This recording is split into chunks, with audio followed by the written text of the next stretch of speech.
వీటిలో నుంచి మీరు చూసుకోవాల్సిన క్వశ్చన్స్ మాత్రం ఇవి.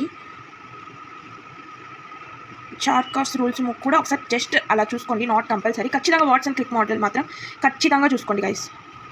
యూనిట్ 2 నుంచి మీరు చూసుకోవాల్సింది కార్బోహైడ్రేట్స్. ప్లీజ్ గైస్, కార్బోహైడ్రేట్స్ మాత్రం అస్సలు మర్చిపోకండి. కార్బోహైడ్రేట్స్లో క్లాసిఫికేషన్స్ ఉంటుంది, క్లాసిఫికేషన్ అండ్ నొమెన్క్లేచర్ ఉంటుంది. మీరు మాత్రం గైస్ ఈ క్వశ్చన్ మాత్రం అస్సలు don't miss it guys. And మీకు నాకు తెలిసి యూనిట్ 3లో ఖచ్చితంగా స్ట్రక్చర్ ఆఫ్ ప్రోటీన్ వస్తుంది గైస్. స్ట్రక్చర్ ఆఫ్ ప్రోటీన్స్, అదే ప్రైమరీ సెకండరీ అలా ఉంటుంది కదా, తెలుసు కదా, అలా అవి మొత్తం రాయండి గైస్. అవి structure. Fourth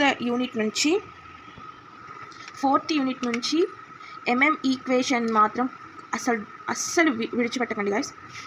MM equation unit 5 నుంచి glycolysis guys, glycolysis or Krebs cycle guys, TCA cycle తెలుసు కదా. ఈ రెండిట్లో నుంచి కంపల్సరీగా ఒకటి వస్తుంది guys. Glycolysis or Krebs cycle నుంచి MM equation and this one Watson and Crick model, carbohydrate, structure of proteins. మీరు కంపల్సరీగా ఇవి మాత్రం ప్రిపేర్ అయ్యి వెళ్ళండి. లాంగ్ క్వశ్చన్స్ ఇవి. షార్ట్ కూడా కావాలంటే ఇప్పుడు దీంట్లో చెప్పటం ఒక దాంట్లో కుదరదు. సో మీరు కానీ నాకు డిఎం చేస్తే నేను ఖచ్చితంగా చేస్తాను. That's it.